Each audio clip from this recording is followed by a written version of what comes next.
नमस्कार, मैं डॉक्टर जितेंद्र कुमार आपका जीके बायोलॉजी क्लास में स्वागत करता हूं और आज के हम इस वीडियो में सीखेंगे कि अगर आप सीएसआईआर नेट एग्जामिनेशन अगर क्वालिफाई नहीं कर पा रहे हैं और या सीएसआईआर नेट की आप प्रिपरेशन कर रहे हैं तो ये आपको वीडियो जरूर देखनी चाहिए।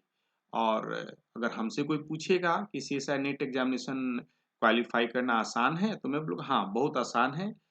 और अगर आपने इस चेकलिस्ट को फॉलो किया है तो आप आसानी से पास कर सकते हैं। और कुछ और बेसिक सवाल है जैसे कौन स्टार्ट कर सकता है, कब स्टार्ट कर सकता है, सारे कंप्लीट गाइडेंस और बेसिक सवाल जो है उसके बारे में हम लोग डिस्कस करेंगे।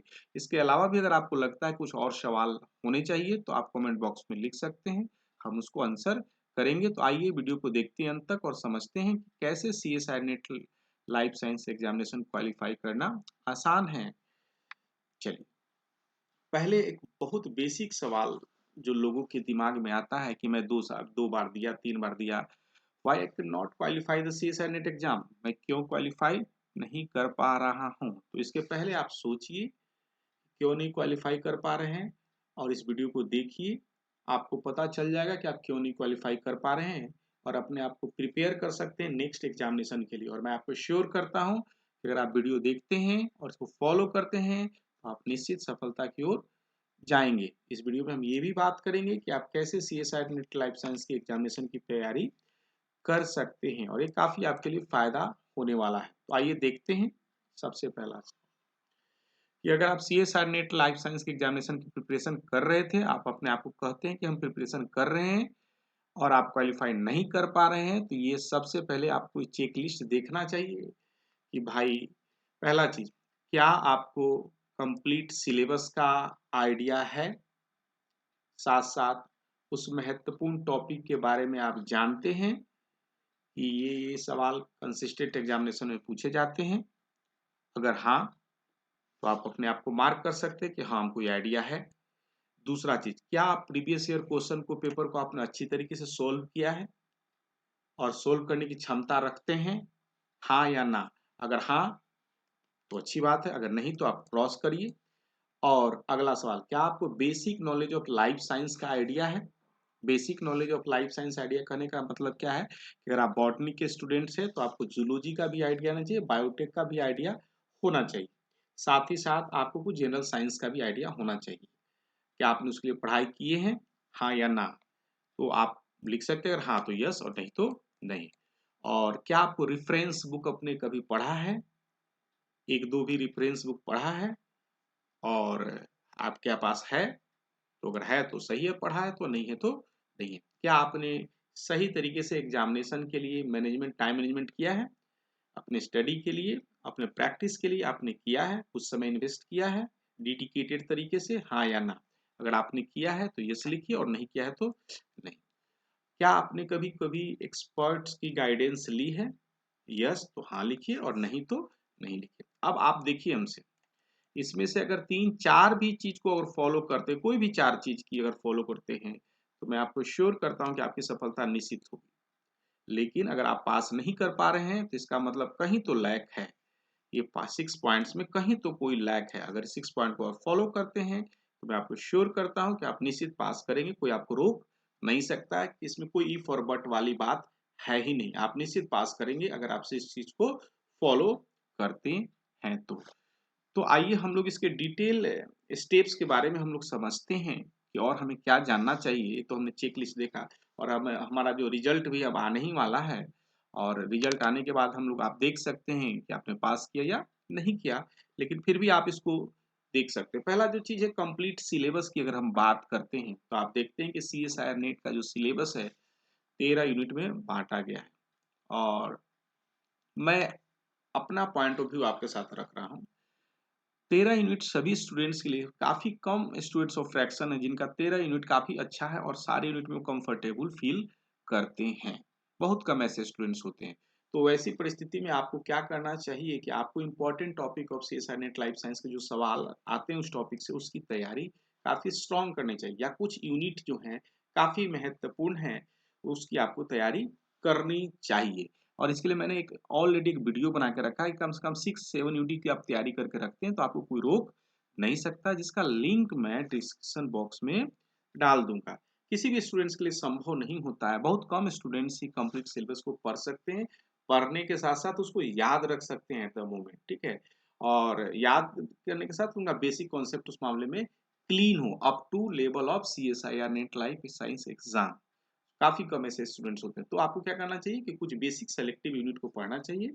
और आपको अल्टीमेटली करना क्या है कि आपको 125 120 नंबर मार्क्स तक लाना है, बस यही तो करना है। और इसके अलावा क्या है, सब्जेक्ट मतलब क्या 400 से करीब से ऊपर के मार्क्स के सवाल आते हैं, तो आप 120 200 अटेम्प्ट करते हैं, जिसमें से 120 लाना होता है। तो आपकी क्या वेरिएबिलिटी है, साथ साथ आपके पास एक जोन है, तो आप जिस जोन में कंफर्टेबल फील करते हैं उस यूनिट को तैयारी करें। मेरे समझ से 6 यूनिट काफी महत्वपूर्ण है, उसके लिए मैंने वीडियो बनाया है, उसका लिंक मैं डिस्क्रिप्शन बॉक्स में डाल दूंगा। तो ये रहा पहला बात कि आपको सिलेबस का आइडिया होना चाहिए। नहीं है तो सिलेबस आप डाउनलोड भी कर सकते हैं, CSIR के वेबसाइट पर से आप उसको डाउनलोड कर सकते हैं ओरिजिनल सिलेबस। दूसरा जो चीज है, बहुत सिंपल सवाल है कि क्या आपने प्रीवियस ईयर्स को क्वेश्चन को देखा है। प्रीवियस ईयर्स कहने का क्या मतलब क्या है कि 10 साल बहुत हो गया, 10 साल के सवाल को देखिए। अगर आप 10 साल के सवाल को देखते हैं और बढ़िया से उस सवाल को बनाने की क्षमता आप में डेवलप है, तो आपको कोई रोक नहीं सकता। ये मेरा पंच लाइन, आप इसको लिख के रख लीजिए कि आप 10 साल के सवाल को बढ़िया से समझते हैं और उसको बनाने की क्षमता रखते हैं, कॉन्सेप्ट उसका क्लीन है, तो आपको कोई रोक नहीं सकता है। तो अगला जो सवाल है कि आपने कभी इसकी प्रैक्टिस की ही नहीं और आपके उसके कॉन्सेप्ट को डेवलप किया ही नहीं है। अगर किया है तो बताइए कि नहीं सर, हमको तो 10 साल का सवाल अच्छी तरीके से आता है और हम नहीं पास किए हैं, तब तो ये समस्या है। अदरवाइज आपने किया ही नहीं है तो आप कैसे कहते हैं कि आप क्वालिफाई नहीं कर पा रहे हैं। इसका मतलब है कि आपको प्रैक्टिस करनी चाहिए। प्रैक्टिस करने के साथ सवाल आना और साथ साथ कम समय में सवाल बनाना, ये दो डिफरेंट इशू है। सवाल आने के साथ आपको कम समय में बनाने की क्षमता डेवलप करनी होगी।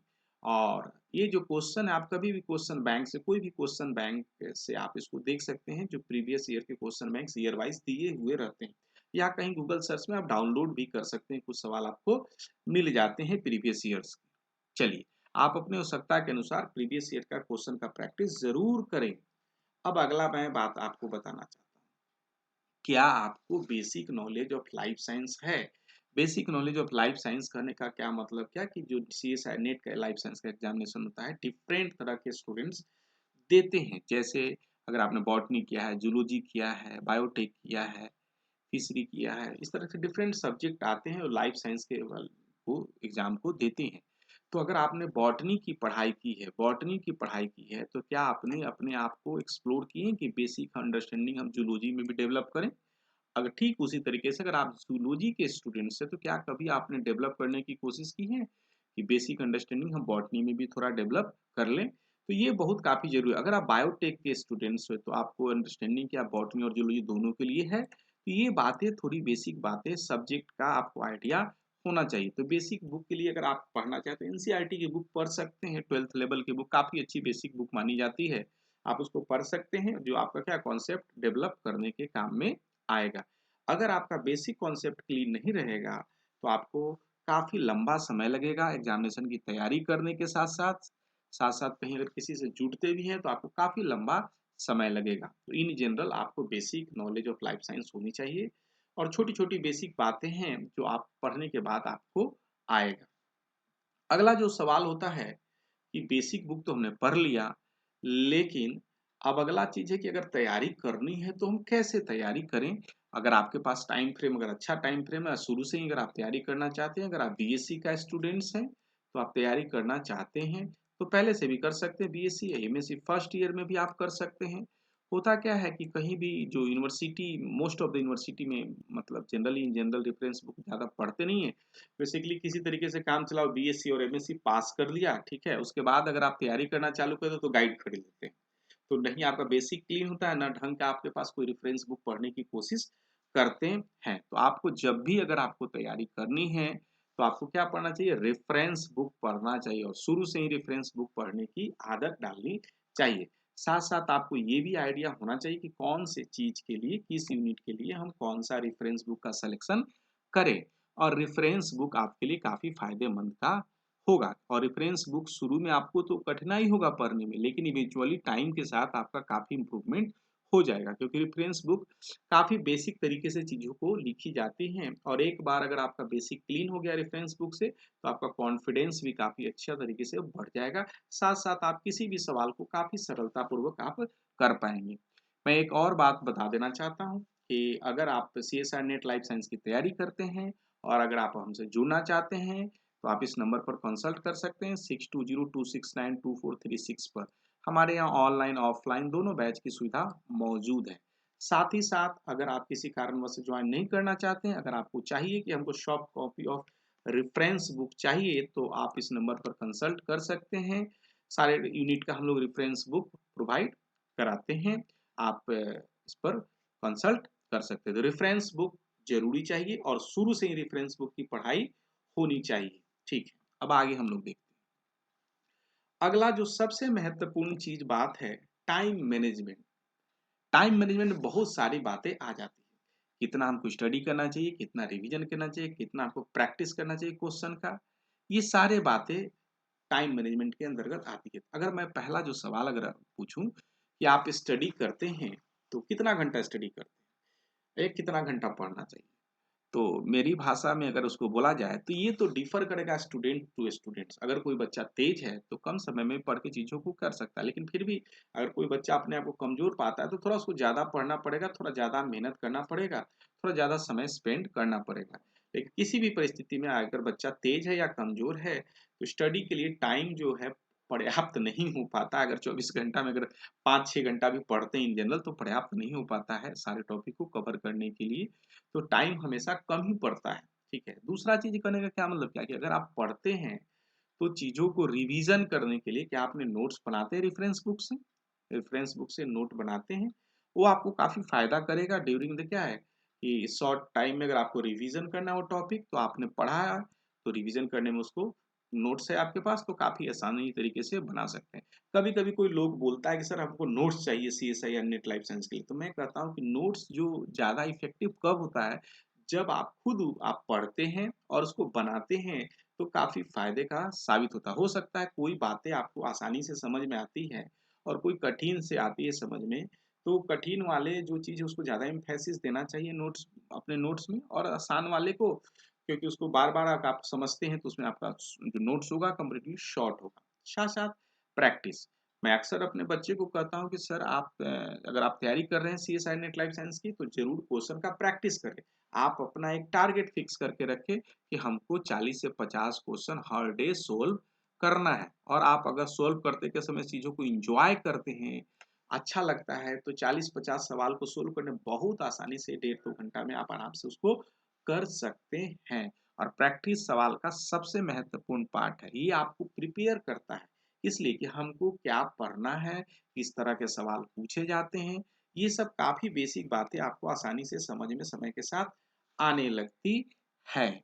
और सबसे महत्वपूर्ण चीज़ एक और बात है कि क्या आपने कभी गाइडेंस ली है किसी एक्सपर्ट की? जैसे अगर आप सीएसआई नेट लाइफ साइंस की तैयारी करें, तो क्या आपने कभी एक्सपर्ट की तैयारी गाइडेंस ली है? देखिए, यहाँ पर 2 बातें कि ए स्टूडेंट टू स्टूडेंट्स की बात करें, तो किसी भी परिस्थिति में एक हम लोग हिंदी में कभी कहते हैं बिना गुरु का ज्ञान नहीं होता है। तो गाइडेंस फ्रॉम एक्सपर्ट अगर हमसे कोई पूछे, तो ज़रूरत है कि ज़रूरत ज़रूर लेनी चाहिए। किसी से भी जिसकी आपकी इच्छा हो उसी से आप एक्सपर्ट की राय लें, जिनको आप अच्छा मानते हैं उनसे आप राय लें। अगला सवाल है, कहने का क्या मतलब, ऐसा नहीं कि बिना एक्सपर्ट के काम नहीं होगा। लेकिन अगर कोई चीज़ को एक्सपर्ट की सहायता से, है ना, एक्सपर्ट का मतलब उसको आइडिया है, जो 4 साल का काम है आप क्या 6 महीने में कर सकते हैं, तो ये हुआ एक्सपर्ट का आइडिया। और जैसे कि आपने सेविंग किया, अगर मान लीजिए कि आपने अपने से ही सेल्फ प्रैक्टिस से चीज़ों को डेवलप किया, चीज़ों को सीखा, उसके लिए टाइम फ्रेम आपका बहुत ज़्यादा लग जाता है। अब अगला अगला सवाल आप ही से है कि क्या हमको अपने से डेवलप करके 4 साल 5 साल में सीखने से बेहतर है कि कहीं हम गाइडेंस ले लें एक्सपर्ट का? अगर हाँ, तो आप कमेंट बॉक्स में लिख सकते हैं। अगर आप नहीं सहमत हैं, तो आप लिख सकते हैं कि नहीं, इस बात से हम सहमत नहीं हैं, हम खुद करेंगे, 4 साल में प्रैक्टिस करेंगे। तो ये डिफरेंट ओपिनियन है। अगर मेरी भाषा में कहें तो आपको किसी भी सब्जेक्ट जो लाइफ साइंस का एक्सपर्ट से आपको क्या आइडिया लेनी चाहिए कि कैसे इसको तैयारी करें या कैसे पढ़ें, या किसी से आप जुड़ के तैयारी भी कर सकते हैं। इसके अलावा मैंने जो बातें कही, अगर आप अपने चेक लिस्ट में जाइए, और आपने उसको पालन किया है, तो मैं आपको बताता हूँ कि ज़रूर आप पास करेंगे। अगर आप पास नहीं करते हैं, इसका मतलब एक सिंपल कारण है कि आपने इन चीज़ों को काफ़ी इग्नोर किया है, हर एक पॉइंट पर आपने इग्नोर किया है। ना तो कभी आपने एक्सपर्ट की गाइडेंस ली, ना आपने कभी टाइम मैनेजमेंट के लिए काम किया, ना कभी आपने रेफरेंस बुक पढ़ा, ना कभी आपने प्रीवियस ईयर का सवाल जितना सोल्व आपको करना चाहिए आपने किया, और ना ही आपने basic knowledge of life science के बारे में क्या है, आपको आइडिया है। अगर ये बातें अगर आप में से किसी भी से 5 पॉइंट्स अगर आप एग्री हैं, तो आप इसका मतलब क्या है कि आप पास कर जाएँगे, ठीक है? और मैं आपसे अनुरोध करता हूँ कि आप अपना भी सुझाव लिखें कि सर ऐसा करने से ज़्यादा बेहतर हो सकता है, तो मैं आपकी इसकी प्रशंसा करूँगा। और लास्टली मैं आपको एक बात और बताना चाहता हूँ कि अगर आप जेके बायोलॉजी क्लास को सब्सक्राइब करके रखे हैं, तो आप इसके प्लेलिस्ट में जाइए, बहुत सारे वीडियो जो सीएसआई नेट लाइफ संबंधित और अदर कॉम्पिटिटिव एग्जामिनेशन से संबंधित मौजूद हैं, आप उसको देख सकते हैं, आपको काफ़ी अच्छा लगेगा। और लास्टली मैं यही कहूँगा, thank you for watching the video. और आप जेके बायोलॉजी क्लास को लाइक करते हैं सब तो चैनल को सब्सक्राइब करें, शेयर करें, और अपना कमेंट बॉक्स में ज़रूर लिखें, ये हमें नए वीडियो बनाने के लिए इनकरेज करता है। Thank you for watching the video.